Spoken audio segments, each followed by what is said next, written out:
L'existence du chanvre peut être tracée tout au long de l'histoire connue. La nourriture, la médecine, des élixirs, des textiles. Certains pensent que le chanvre a été la première culture domestiquée par nos ancêtres. Dans l'Inde ancienne, il a été mélangé avec du lait et des épices pour faire une boisson censée aider la digestion, soulager la fièvre et soulager la dysenterie. Certains pensaient que cela renforçait le corps et l'appelaient le nectar des dieux. À partir du milieu des années 1800, l'huile de chanvre était une partie naturelle de la pharmacopée américaine, prescrite pour tout, alliant des crampes aux crises chroniques. Après les années 1930, les taxes ont rendu le chanvre trop cher à cultiver et la plupart des agriculteurs ont abandonné la culture. Le chanvre est devenu plus rare, les cannabinoïdes ont pratiquement disparu de la chaîne alimentaire et les Américains sont devenus déficients en cannabinoïdes. Le cannabidiol est un composé chimique naturel trouvé dans les plantes comme l'échinacée, le lin et bien sûr le chanvre. Dans cette forme, on parle de phytocannabinoïdes. Mais les plantes ne sont pas la seule source.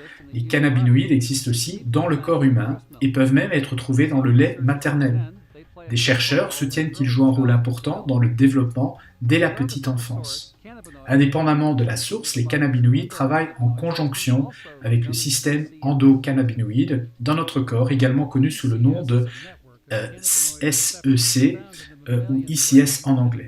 Le système endocannabinoïde est un réseau de récepteurs cannabinoïdes trouvés dans le cerveau des mammifères et organes abdominaux. Ce système joue un rôle clé dans la régulation de nombreuses fonctions naturelles, y compris l'humeur, le sommeil et l'appétit.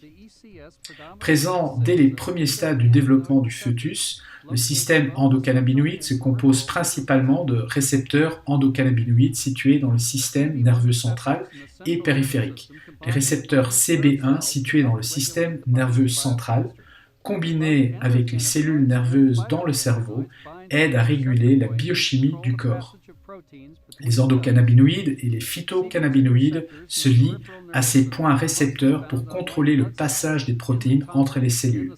Les récepteurs CB2 situés dans le système nerveux périphérique sont principalement trouvés sur les globules blancs, dans les amygdales et dans la rate. Les cannabinoïdes qui se lient à ces endroits aident à moduler la réponse du système immunitaire aux maladies et aux blessures. La recherche a démontré que le cannabidiol a le potentiel de réduire l'inflammation et de protéger les cellules importantes contre l'oxydation. Cependant, faute de cannabidiol dans l'approvisionnement alimentaire et la tendance des cannabinoïdes endogènes à se dégrader rapidement dans le corps humain, la plupart des gens sont déficients en ces composés importants. Cette absence des cannabinoïdes a conduit les chercheurs à établir une condition connue sous le nom de syndrome de déficience clinique endocannabinoïde. Un régime alimentaire riche en phytocannabinoïdes, tels que des concentrations élevées d'huile de chanvre et des graines de chanvre, peut compenser cette carence. La découverte des cannabinoïdes et du système endocannabinoïde a forcé la communauté scientifique à repenser comment plusieurs de nos maladies les plus débilitantes fonctionnent et comment les traiter. Ce qui devient de plus en plus apparent, c'est que beaucoup d'entre nous sommes déficients en cette substance fondamentale qui joue un rôle clé dans le maintien de l'équilibre et de la santé de notre corps. Ces récepteurs sont une partie intrinsèque de ce que nous sommes et ils nous mènent à nous poser la question: sommes-nous carencés en cannabinoïdes? Us to ask, are we starved of cannabinoids?